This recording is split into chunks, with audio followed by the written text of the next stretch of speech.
बिस्मिल्लाहिर्रहमानिर्रहीम। अस्सलाम वालेकुम व्यूअर, मैं हूं शहबाज और आप देख रहे हैं मेरा YouTube channel JS medicine. JS medicine में आपको वेलकम करते हैं। आज का जो हमारा टॉपिक है वो है जी न्यूबिरॉल टैबलेट।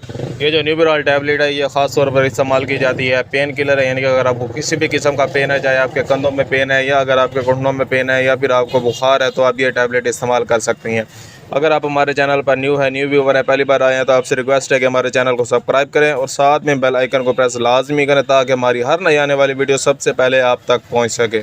इसके अलावा अगर आपको कोई भी बात समझ नहीं आती तो आपने हमें कमेंट लाजमी करना, हम उसका आपको रिप्लाई ज़रूर देंगे। जी हाँ व्यूवर, ये जो न्यूबिरॉल टैबलेट है ये सरल कंपनी की और इसका जो फार्मूला है वो है जी पैरासीटामोल और फिनाडीन। ये दो इसमें फार्मूले हैं इसके अलावा व्यूअर मैं आपको बताऊँ, ये जो न्यूबिरॉल टैबलेट है ये सरल कंपनी की है, जो कि एक मल्टीनेशनल कंपनी है और ये ख़ास तौर पर जो है इस्तेमाल जो की जाती है वो है, जो अगर आपके पट्ठों में दर्द है तब भी जो आप ये टैबलेट जो है इस्तेमाल कर सकते हैं। इसकी जो डोज़ है वो है जी एक टैबलेट सुबह और एक शाम को, यानी कि 2 टाइम जो आप ये टैबलेट इस्तेमाल कर सकते हैं। अगर आप हमारे चैनल पर न्यू है तो आपसे रिक्वेस्ट है कि हमारे चैनल को सब्सक्राइब करें और साथ में बेल आइकन को प्रेस लाजमी करें। मिलते हैं अगली वीडियो में, अब तक के लिए हमें इजाज़त दें। अपना और अपनी सेहत का ख्याल रखें। अल्लाह हाफिज़।